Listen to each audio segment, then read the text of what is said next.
Good morning, everybody. And the technology is telling me that the webinar has started. If there are any problems with the technology or you can't see us or hear us, please do put it into the chat. And we are now going to get started on this morning's webinar. So you're all very welcome. And for those of you who don't know me already, my name is Gráinne O'Rourke and I'm Head of Communications with MyMind. You will have seen from our advertising that this is the last in the current series of webinars, which we have been running for the past year. And I know that lots of people have attended many of them. And I do know as well from the feedback that people have found them very helpful, and we're delighted about that. So as I say, this is the last one today, dealing with trauma, and we'll get to more detail about that in a moment. Before that, just a couple of housekeeping pieces. First of all, this video is being recorded, this webinar, and you should have been alerted to that when you came in to the call. However, as it's a webinar, you are completely anonymous, apart from any engagement that you have with us through the Q&A session or through the chat function, because you don't have access to your camera or your audio. So it's really handy for topics like this so people can feel free to ask questions and not be worried about being identified. That video recording will be available through our YouTube channel in the next couple of days, and you will receive an email from Eventbrite with the link to it. Also to say to you that one of the most valuable parts of our webinars over the last year have been the Q&A sessions after the presentation. And today is no different. So we will be having a Q&A session, and we would really encourage you to get involved in that. There's a Q&A function which you'll be able to see on your screen. And if something occurs to you during the presentation, please feel free to pop it into the Q&A box, and we will get to as many questions as possible at the end. And also to remind you that there is no question that is stupid. So if you're saying, well, I'm not going to ask that because that would sound stupid, that's not the way we operate here. Just whatever's on your mind, get it out there, because all of this work that we're doing is about helping people to promote good mental health. So that's all, I think, for me for the moment, and that's the housekeeping. So without further ado, I'm going to hand over to my colleague, Lotte Lenners, who is a psychologist with MyMind, and she is going to lead us on a very interesting exploration today of the topic of trauma. So over to you, Lotte, and thank you. Thanks so much. I'm going to start sharing my screen. Okay, so I'm Lotte Lenners. I'm from Belgium. I started working as a psychotherapist with MyMind 2 years ago when I moved to Ireland. I was trained as a clinical psychologist and a family and couples therapist in Belgium. And more recently, I also trained in complex trauma and EMDR, which is a specific trauma treatment technique. We'll touch quickly on it at the end of the webinar. So, for one reason or another, now it does.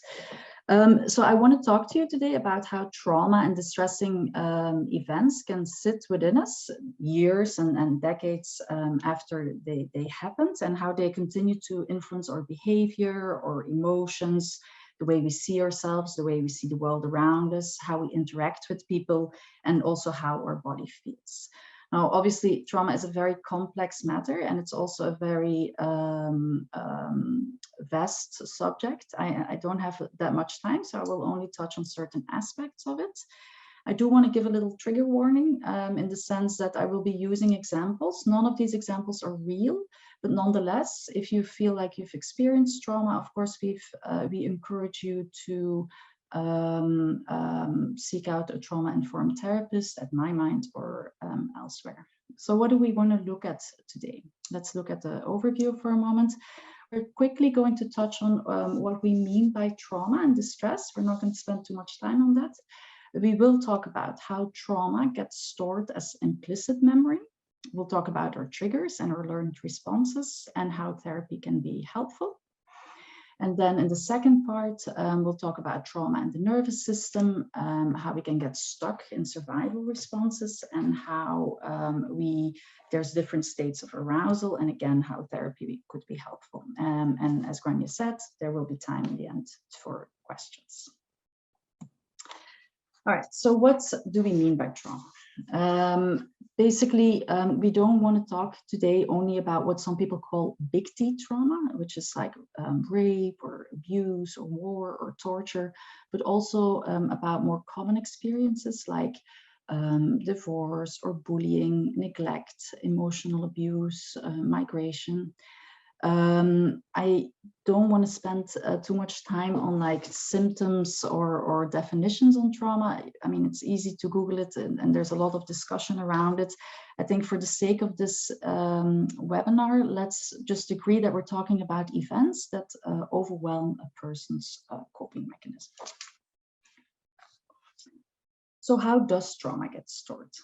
Trauma is such an overwhelming experience that our normal processing system fails. So the event gets stored in its original, often fragmented format. So with its original smell or taste or sound or picture or image or the emotion you had at the time, or the body emotion or the body sensation you had at the time. So while we remember non-traumatic events often in their narrative and easily retrievable format, which is what we call explicit memory, like for example, I had pizza for dinner last night, or when I biked over this morning, it wasn't raining, memories around traumatic events are stored in what we call implicit memory. What do we mean by that? Implicit memory refers to the body sensations and the emotions and the images that cannot be consciously or voluntarily be retrieved. They can only be triggered. I'll give an example with some examples to make it a bit more real. So imagine you had a car accident. Maybe you can tell me like, okay, at 19, I had a car accident, and often we do that. Afterwards, we make a trauma story for public consumption.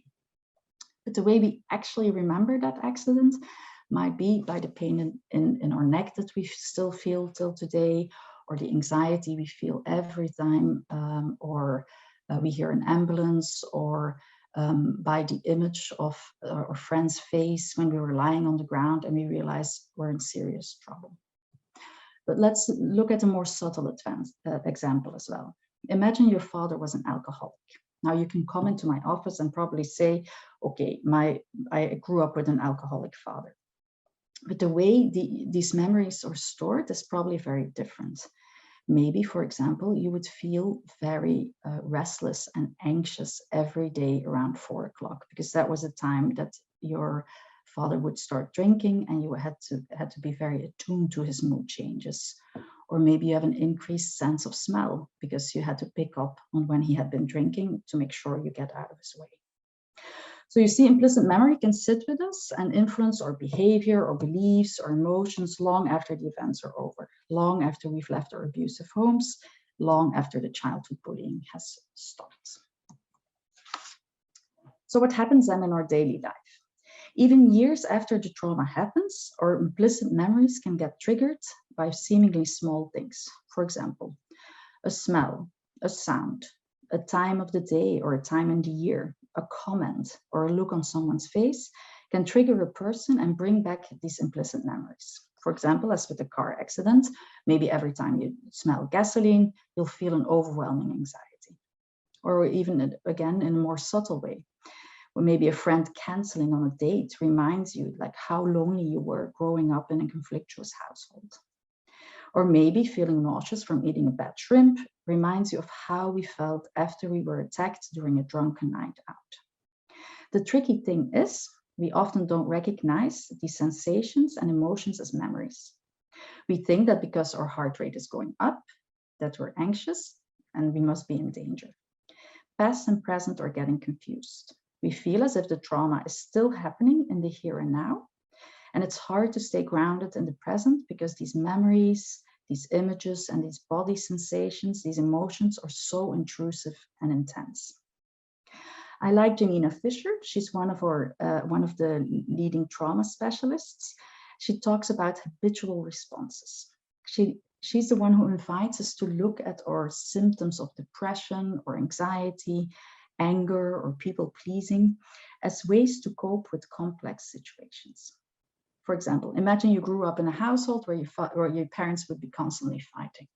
You would have to be attuned to their mood changes, to pick up on them, to maybe prevent the next conflict. So maybe today you're still very good at reading the room or the mood of people. You're very good at avoiding conflict, or you're very good at people pleasing, as they say. Or maybe the only way at home for you to get any attention was if you had a good report card or if you won a sports game. Maybe today you still have a hard time sitting still and you push yourself very hard at work. Or maybe being aggressive or angry was a good way of standing up against bullies at the playground. Now, this way of looking at our current symptoms invites us to have self-compassion and see our symptoms for what they are. Very smart responses that we learned over time to deal with difficult situations. But the problem is that these coping mechanisms might have become automatic and they might be frozen in time. Maybe they're no longer useful in the current situation. And this is where therapy can come in. So one of the more common interventions I do in my therapy is really to learn to notice when we're being triggered and then push pause. I can either ask people to keep track outside session of when they feel triggered, and then really take note of like, okay, what is the image that would come up, the emotions, what does your body feel like? I think, what's the impulse? Or we can look at it when it actually happens in session. You know, when I pick up on something happening in session, I could say, wait, something is shifting. Can we take a break here for a moment? And turn your attention inside. Again, notice your body. What thoughts are going around? What's your emotion? And what's your impulse? Do you want to like run out of the room? Do you want to quit therapy altogether? Do you want to drink a bottle of wine? Do you want to hit me in the face? We want to notice what goes on inside of us. And this is an experience that was missing during the trauma. And then we want to interrupt our usual response. Let me give an example again. Maybe I can say, okay, notice that you get angry every time you talk about your mother. And then when I point it out, the anger somehow disappears.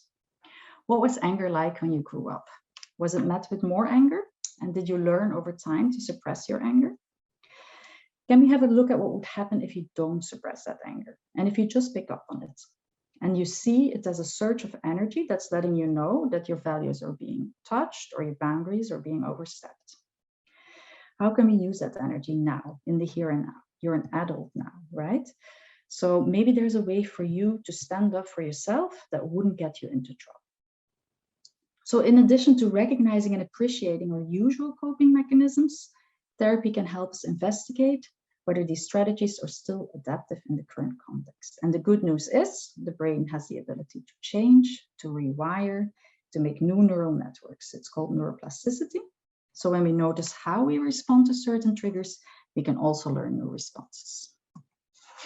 This brings us to our second big chunk of the webinar. I want to talk a little bit about what the influence or the effect trauma has on our nervous system and the brain. So we can think of our brain roughly as divided into three parts. There's the reptile part, which is evolutionary, the oldest part of our brain. It's the back of our brain, and it's responsible for basic functions like breathing and heart rate, wake, sleep, hunger, chemical balance. Now, the second part of our brain is the mammal part of the brain. It holds the emotional memory, but it also includes the alarm system of your brain. Now, this is important. The alarm system is the one that picks up on cues of danger, and it can very quickly then send a message to the back of your brain to either do something about the situation, what we call fight, or get yourself out of a situation, flight. If fight or flight is not possible, for example, in childhood abuse cases or partner violence, rape, hostage situations, then submitting or collapsing is our best option to avoid further harm. Now, this is important. I think that it's important that this reaction is clearly reframed as not giving consent, but as an instinctual, non-voluntary reaction to a life-threatening situation. Another strategy might be to befriend, to please and appease, to fawn, which is aiming at preventing the conflict before it takes place. So we have the back of the brain for basic housekeeping. We have the middle of the brain, which is includes the alarm system. And then you have a third part that is the frontal part of your brain. It's evolutionary, the most advanced and sophisticated. We use this to analyze the situation, to weigh out our options, think through consequences of our actions, inhibit our emotional responses. Now, this part of our brain goes offline in very life-threatening situations. And evolutionary, that makes sense. If there's a bear standing in front of me, I don't want to think, should I go left? Should I go right? Should I curl up in a ball? We want to act quickly and instinctively. Now, in normal situations, this frontal part of the brain remains online. And even in situations of danger, it can help us judge, is this a real threat? I'm a real arachnophobic. So this example is from real life, of course, the only example that's real. Just imagine I'm walking into a room and I see a spider. My first reaction will be to startle. But then a moment later, the frontal part of my brain might help me judge, is this a spider or like a fluffy piece of string? The same goes for emotional situation. When a colleague makes a comment about your work, at first you might feel anxiety or anger rise up, but then a moment later you might realize, maybe he's right, and you could use his advice. So if you're not too upset and this situation is not too threatening, then that part of the frontal part of your brain can restore the balance and abort the stress response. But the more intense and the more threatening a situation is, the less capacity that part of your brain has to put a damper on it. So while normally the body recovers to a normal state and the stress response gets stopped, in case of trauma, we remain in that stress response, leaving us open to instinctive reactions. So if you've lived through chronic neglect or abuse or trauma, then your survival responses can become chronically activated. Now, this alarm system that we talked about of our brain can become very sensitive, and it can go into overdrive, and it can pick up on smoke when there's no fire. So it can give off false alarms. People with trauma and chronic distress then get more easily triggered, and then they get stuck in these states of fight, flight, freeze, or fawn, long after the danger is over.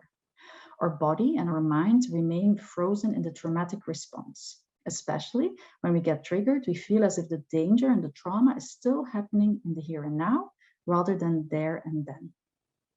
We can no longer distinguish between a spider and a piece of string, the snake or a stick, between a trigger and a threat. We feel chronically unsafe in our bodies because we're getting constantly bombarded by these visceral warning signs: increased heart rate, difficulty breathing, a sense of doom or dread, nausea, and immobilization. The traumatic parts of ourselves then that have gone through the abuse or the neglect or the divorce or the beating, they will constantly pick up, rightly or wrongly, on signs of danger and say, remember what it was like to feel rejected or beaten or alone or violated? We don't want to have that again. So we're going to mobilize our coping mechanisms. And when people then get triggered, they get so overwhelmed by their own emotional and instinctive reactions that they cannot think clearly. Often people report logically or rationally, I know it's not the end of the world, for example, that I have to rewrite this paper. But at that moment, all I could do was climb into bed because I felt so hopeless and so down and so demotivated. Often this is an indication that you're not in your right mind, as we say, that you're in your emotional part of your brain, you're triggered, and that your alarm system is sending that message to the back of your brain instead of telling you to act instinctively and quickly by becoming very angry or very anxious or very down, very hopeless or very compliant. But there's different ways of looking at the different arousal states, window of tolerance, the polyvagal theory, the zones of regulations. It's going to take us too far, but it's interesting to Google it or TikTok it or whatever. But here I think for now, it's important to understand that your body can be in 3 different states. When you're in hyper-aroused state, you will have excess energy. You might feel anxious or angry or alert or panicky. Basically, your body is priming you to act or avoid. Remember, fight or flight. And when you're in that state, just saying, oh, relax, doesn't help, because your body is constantly sending you signs that you should not do that. And it's increasing your heart rate. The oxygen is flowing to your muscles. You get tunnel vision. All non-essential systems like digestion and the analytical brain go offline.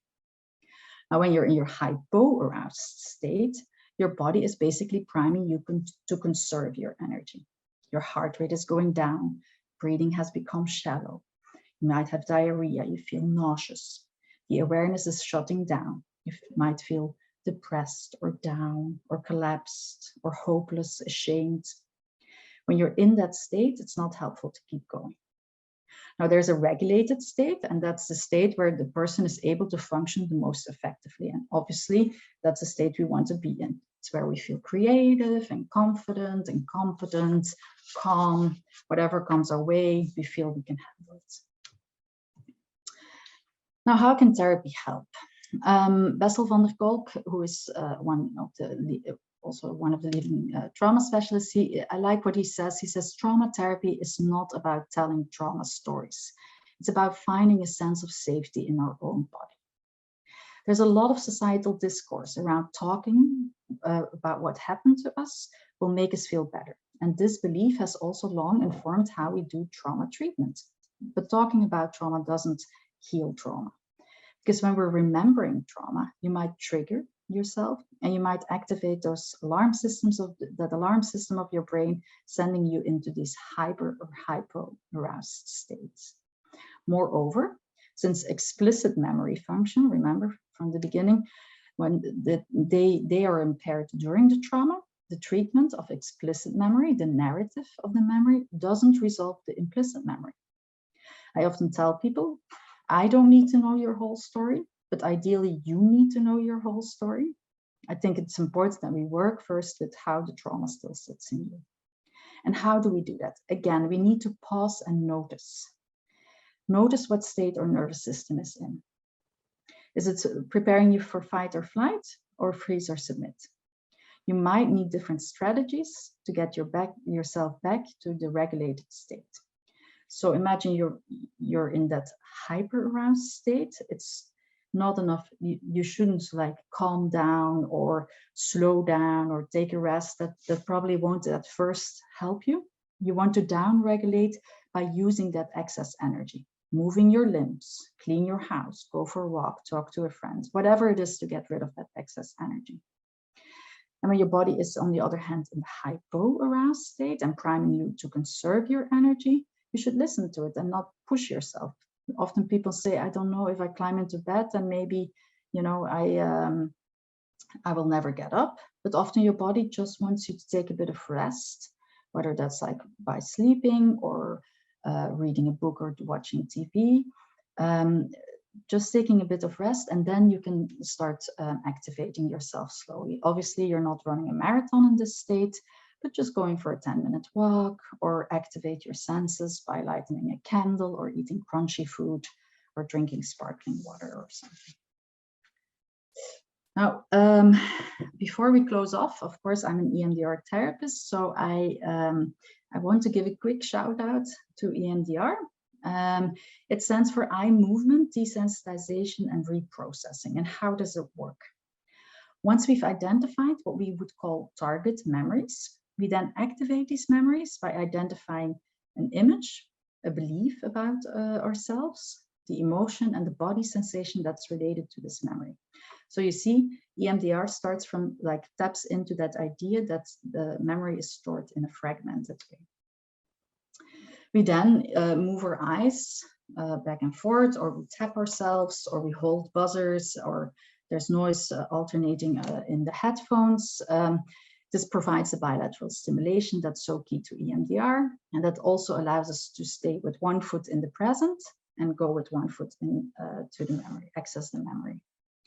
We jumpstart the processing, allowing the brain, that part of the brain that's holding the trauma, to access the part of the brain that's holding the skills, the resources, the positive experiences that might not have been available at the time of the trauma. And the idea is that after the treatment, the emotional distress is less, the negative beliefs are reframed, and the body arousal is reduced. So before we open up for questions, let's recap for a moment. Trauma can leave a deep imprint on us, even years or decades after it happens. It can make us feel unsafe in our own bodies and unsafe with others. We can feel stuck in our instinctive responses. Therapy can help us notice our inner experience and then disrupt our responses and try out new responses. Therapy can also help us notice when we get triggered and research what best strategies we can use to regulate ourselves again. We can process trauma in a more adaptive way through different corrective experiences and therapeutic interventions, like, among others, EMDR. The goal is not to never get triggered again, but when we get triggered, know how to regulate yourself so you can find safety in your own body. We can stay grounded in the present and in the here and now. We can look back at the past. We may even be able to say, it happened to me, but it's over and I'm okay now. Finally, just a couple of books I want to mention, authors. The first two, Bessel van der Kolk, I think many of you might have heard from him. It's a bestseller, or it's been for years now. But I also like to mention Janina Fisher. I mentioned her in the webinar as well. She has a very nice book, Healing the Fragmented Selves of Trauma Survivors. I took most of the trauma training with her. And there's Peter Levine, Waking the Tiger. And then finally, Ariel Schwartz has an audiobook that I think is very nice because it includes quite a lot of practical exercises, and I think it's very user-friendly. So, okay, that's it from my side. So we can have some questions. Fantastic, Lotte, that's fantastic. I just have really enjoyed working with you on this. And yes, we have a number of people who have engaged with us during the presentation. So I'm going to do them in chronological order as best I can. So just a very small point is that we won't be sending out slides, but because you will be able to see the video, you will be able to see the slides, as it were. So just wanted to clear that one up. And then I have a question from somebody about, and this came early enough in the presentation, Lotte, about, so if we don't get support, it gets stored because it's not processed. So I think that idea of not dealing with trauma in an immediate kind of way makes the situation worse. Do you want to have a little chat about that? Yeah, I mean, I think many people go through experiences that are traumatic, but of course it's more complex. I think it's a very good question because if, for example, a lot of elements can like influence how trauma then sits in us. For example, if at the time of the trauma, like you get enough support, or you were able, imagine you were in a bombing and you were able to help people out, like the chances are less that you'll be, maybe you will also like be stuck in those trauma responses, but you've done something with that fight or flight, for example, and you've helped people. I think like that makes you less likely to have lasting effects. Support after it happens can also, you know, be a big influence. Whether you've had trauma before is, you know, there's a whole, like if you Google it, like there's a whole list of protecting things that could, for example, in all kinds of skills you could have that you know, if you're easy to talk about your emotions, for example, it might reduce already the support. So it's not like, oh, every time you have to go into therapy. Like, I don't want to give that impression either, because but I think we want to see, like, if you notice yourself that, ooh, I get triggered quite a lot into anger or anxiety, or yeah, or I have a hard time standing up for myself, or, you know, then, I mean, it's you can do this on your own, maybe. I mean, like, to think about these things, like, where did I pick this up, and can I do it differently now? But I mean, therapy can help you. I mean, it's the not only because there's a therapist who can help you guide, but it's also about the co-regulation and helping you tolerate the body sensations and emotions, and slowly going to the more traumatic events, or how we. And I think as well, I think I'm right in saying, Lottie, as well, that because everybody is different, people will have developed different coping mechanisms and different types of resilience for dealing with different traumas. So but I think, I suppose, ultimately the question is about, it's better to process the trauma than to ignore it and hope that it will go away by itself. I think that's if it's not, I mean, and that's the thing, like, decades after, people can, like, be very harsh on themselves and say, well, I should be over this by now. But I mean, if you, like, if it was stored in this format, like, you might get triggered over and over again. And we just want to give control back to you, you know, like, that you don't feel like constantly overwhelmed, or like, nobody wants to be angry, nobody wants to be anxious, nobody wakes up and says, ooh, you know, like, I'm gonna snap at my husband, you know. So okay, Lottie, I might suggest if you stop screen sharing, because it'd be good for the viewers to get a better look at you. One of the trauma specialists that you mentioned, which a couple of people didn't quite hear, is Janina Fisher. Janina Fisher. So that's just to clarify that. For Fischer, I think. Okay, excellent. But it's on the slide. It's the second book on the slide. So you'll have that once you get the slide. And then we also have a question about, as we're growing up, if we're in flight or freeze for long periods, would that contribute to depression? Yeah, I think so. I mean, this is a little bit what we're talking about, is this, like, this habitual response of how did it make you cope to feel to be down, you know, like, when you like, all the words around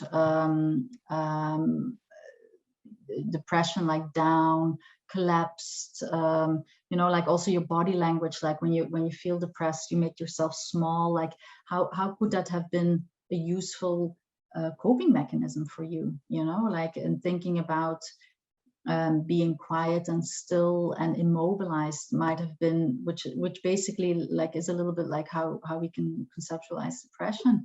Like, how was that useful for you, you know, like, in the past? And maybe it's no longer useful now, but you're stuck in that response a little bit, or you're triggered back into it. Like, small things can then send you off in, like, hopelessness. And I think, for example, with hopelessness, I think that's a good example. When you feel hopeless, you don't have hope, you don't get disappointed. So, you know, like, that depressive, like, we have no hope, can be helpful to not get disappointed over and over again. I'm hypothesizing. I don't know what this client but this person has gone through. But of course, Okay, well, the person who asked the question has come back to say it was very helpful. We did have an anonymous person asking about the publications or research or any continuing professional development courses. So if that person wants to come back and say that what's on the last slide wasn't enough for you, and if you would like something more, we can certainly look to put it up when we're posting the video. We also had a comment from somebody who said that he has received CBT, so cognitive behavioral therapy for OCD for a number of years. And changing his response to intrusive thoughts has been a key part of his recovery journey. He's come a long way and he continues to work on it every day. And he also believes it's important to note that in therapy, when we make these behavioral changes, it can be uncomfortable, but that's part of the change process. So I think that's very helpful to hear that from somebody who's actually been through this. I'm plowing on here, Lottie, because we've got quite a few coming in. So I'm just trying to cover as many of them as possible before the end. Shannon O'Flaherty is wondering, is the hyper arousal state always necessarily a bad way to be? Yeah, it's a good question. No, I guess, you know, like excess energy can also be a good thing. I guess when you're, it's when you're triggered, you might not always be able to use that excess energy in a way that you want it, you know, like, but it's true that, for example, when you're anticipating going to a party, or, you know, like you can be in your hyper aroused state, right? I mean, you can be like, we're going out, or things like that. I mean, like, but I guess that's different from when you feel overwhelmed. I assume, like, when you're going to a party, you could calm yourself down, you know, but when you're overwhelmed by anxiety or fear, or the more unpleasant emotions, that's of course, yeah. I mean, none of this is bad or good, but it's uncomfortable, as the other person said, you know, like people like to be anxious or stressed. I don't know if that answers the question enough. Well, it sounds good to me, Shannon. Hopefully that answers it for you. Sharon is wondering, EMDR, which I know is your specialism, is there anything we can do ourselves which is similar? I'm a bit reluctant. Yeah. It sounds like a no. I mean, I'm sure there, like, I know the internet gives all kinds of like SelfEMDR, like YouTube videos and all of that. I would be a bit reluctant to advise on it, but I mean, yeah, maybe, I mean, some people can do it, but my worry would be that a key part of EMDR is that you go to the memory while you also get distracted by the eye movement. And when there's not a therapist helping you to keep track that you're enough in the here and now, you might have a reliving moment. Like you might step into the past, you know, like more than we would want you to, you know, like it might be re-traumatizing, I guess, would be a bit of the concern. I mean, there's all like the tapping, for example, I know people do it also as a soothing technique, you know, so we could see that a little bit in that direction, but I would be careful with YouTube videos that do self-EMDR. Yeah, and if I could say, as somebody who's not a qualified professional, but who has been through different types of counselling over the course of my life to date, it's very important not to mess with this, because it's very important to make sure that you are working with a professional who is properly qualified and has done everything that is required within the professional setting, because, you know, this is very important work that's being done. So Sharon subsequently came back, Lottie, to say thank you. That was very helpful. You're very good. So it's nice to get that. And also Mary Keane, I think it is, has said the Confer organization is hosting a live webinar with Dr. Janina Fisher and Pat Ogden on Tuesday, November the 16th. So that's next Tuesday. That's very helpful. Yeah, so if anybody wants to have a look at that, that's useful for them. Another question from another anonymous: what is the difference between mental health versus ASD?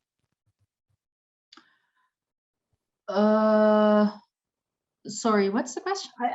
What's the difference between mental health and ASD? ASD as an autism spectrum disorder? I'm not sure. So perhaps we'll come back to that. We'll leave that for the moment. Yeah. And if the person who asked that can come back and just specify what they mean.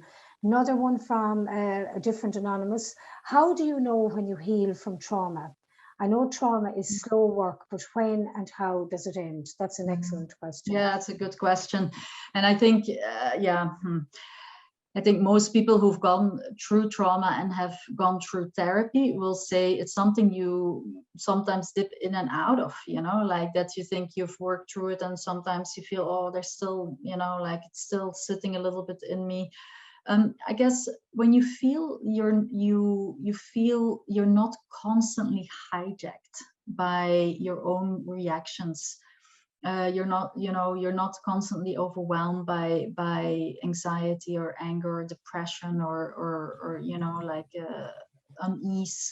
When you can live in the here and now, you know, when you feel like grounded and you feel like you can connect with people, I think that's an important one as well. You trust people again, or maybe with not fully and blindly, I mean, which one shouldn't, but you know, like where you feel like more a flow, I guess, in how you can connect with yourself and the world around you.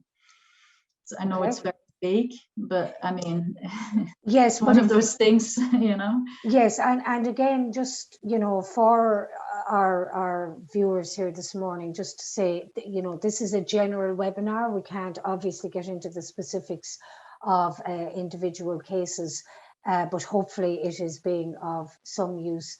So I have another one here. Can treating trauma easily be done using video therapy? So I'm assuming Carolyn Stewart has asked that question. I'm assuming she means doing it online as distinct from face to face. I mean, since the pandemic, I think before the pandemic, everybody would be like, no way.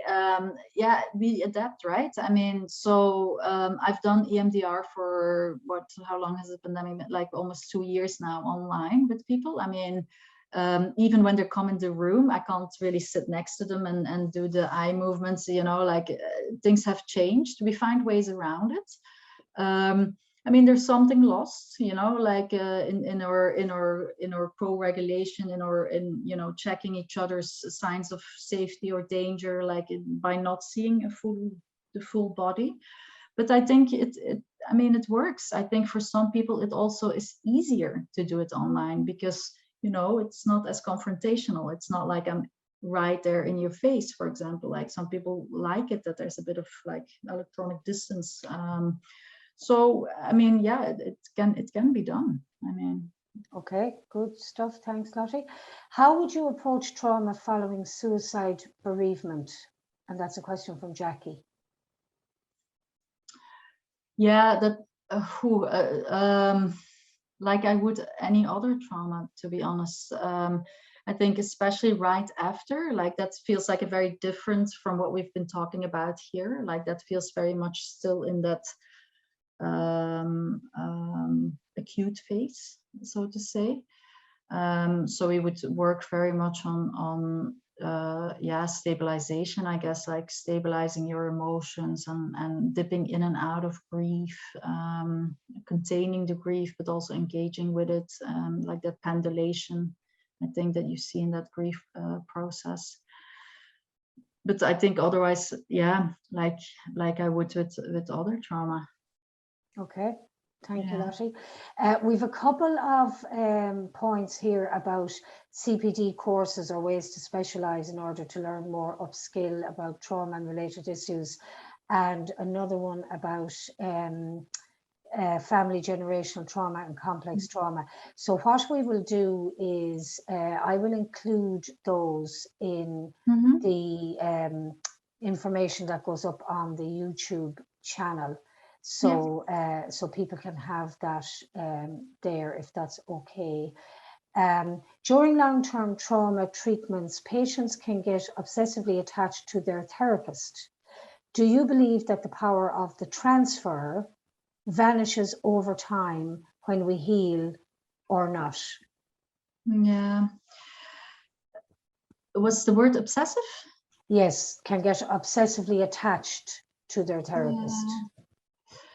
I mean, yeah, I think, yeah, I think part of the clients can get. I like to think of clients in terms of parts. I didn't touch on it here, but I think that that part of you that did not get the help or the recognition or the acknowledgement or the support that you needed during trauma, that part will of course step into the office and say, "Ooh, here's somebody who listens, you know, or who doesn't judge me or who supports me." And that part can attach to the therapist. I think, I mean, a therapist would pick up on it, and that's, I mean, that's fine, you know. Like, I think we would work towards you yourself acknowledging, supporting, and yeah, giving that missing experience for yourself over time, you know. So I do think, yeah, over time, like, it's definitely also something to work on, you know, like that you as your adult self now can tend to that very hurt part of yourself, and you don't need the therapist to regulate that. But it's fine in the beginning to, I mean, it's normal. Like, I like somebody to listen to me without judgment, and you know. Yeah, and it seems to me as well that it's going to form part of the normal course of human interaction when you as a client are being very open about, you know, challenges and difficulties that you've had in your life, which you may not have shared with anybody else. Mm-hmm. There is bound to develop some kind of an attachment, but it's obviously a qualified professional therapist will know how to handle that if it strays into unhealthy yeah territory. yeah, I that's think the it would be fair question. to If say. it's not unhealthy, pick up on it. Yeah. EMDR, which again, as I mentioned already, and you have also, Lottie, is your specialization.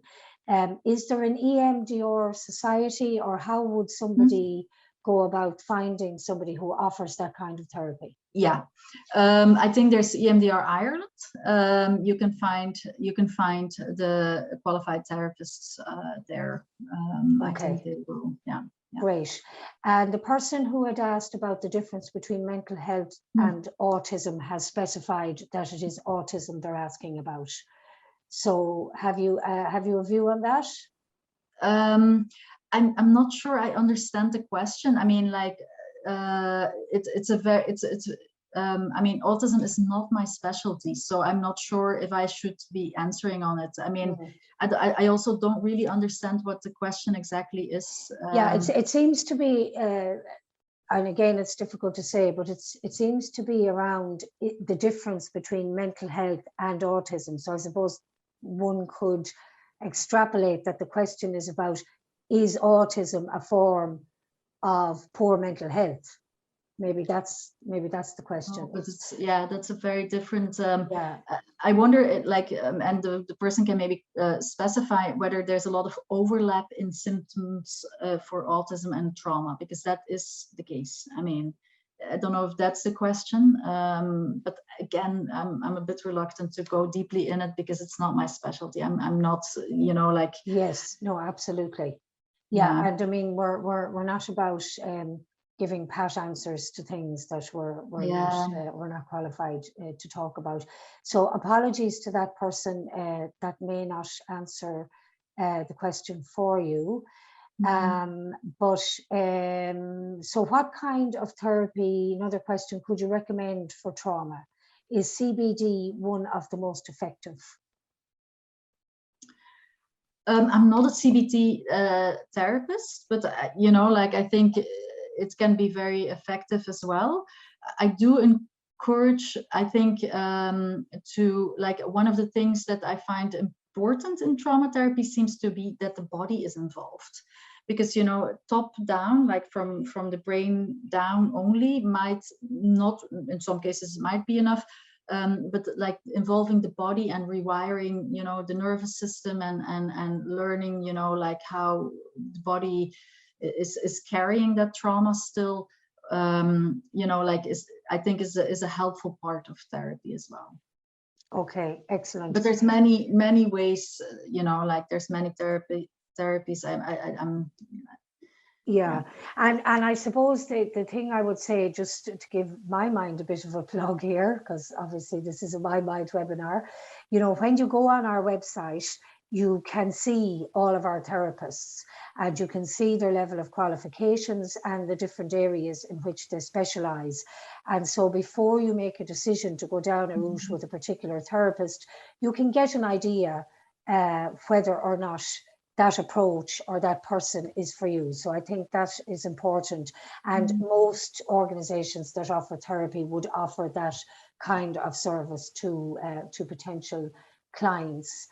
So I have a couple more here. So one of our colleagues, Vincent Lottie, has said very interesting webinar and discussion. So thank you for that, Vincent. Appreciate it. Now, two more, and we'll probably have to start wrapping it up. So this is two questions from the same person, I'm assuming. So if you've tried therapy, but you're still pained by the trauma and find it hard to be around the people who caused the trauma, beyond distancing yourself from them to protect yourself, would it be helpful to tell them about how you feel and bring it up to them to heal more, if that's what you feel you need to do to move forward? Or is it better not to say anything? And this is in the context of avoiding escalating the situation. And in this particular case, it's a family situation where the trauma exists. So I know, again, it's a very specific answer being required, but generally, is there a rule of thumb? I mean, my first concern is, are you safe? You know, like, are you safe in that family? Like, if you're bringing it up, is it safe for you to bring up? I don't know whether I'm dealing with it with an adolescent or an adult, or, you know, like, and even as an adult, you know, like, so further escalating a situation. Yeah, I mean, I think that's the thing about fight, flight, freeze, or fawn. You know, what is your best option in this? Because it sounds like there's some here and now issues still, you know. In terms of moving forward, I guess, you know, it depends a little bit. Have you, in the past, has reaching out for connection and telling you how you feel, has that brought you something? You know, maybe as an adult now you can verbalize better. Maybe you can, you know, protect yourself better. But yeah, it's again a bit hard to answer, but those are questions that I would be asking, you know, like, what would you need from it? What would you want from it by sharing this, how you feel? Yeah. Two quick ones here, Lottie. Do you feel that bioenergy is an effective treatment for trauma? Bioenergy. I don't know it. Sorry. Okay, that's fine. Yeah, sorry. And Elizabeth is wondering, have we any suggestions for how to bring in the body in person-centered work? No. I mean, yeah, like, as I said, I think I don't know if this is coming from a therapist, but I guess any kind of like the idea behind noticing your inner experience and noticing your body, of course, is like you're bringing a different part of your brain online, and like it slows down the emotional reactions, and like noticing over and over how your body reacts, like, can help you regulate it and pick up on that you're triggered, and then try new ways. So yeah, any work that goes inside, that's like any breathing, any body scans. I mean, there's so much out there that's really good. A lot of reorienting to the here and now exercises, I think, are very good, you know, like naming 5 blue things, 4 red things in the room, you know, really keeping people in the room, in the here and now, things like that. Okay, excellent. And one final question from Nancy Johns: will MyMind have more webinars? So thank you for that, Nancy. At the moment, I would imagine so. I do need to mention that this is my last one, because in actual fact, I am moving on from MyMind.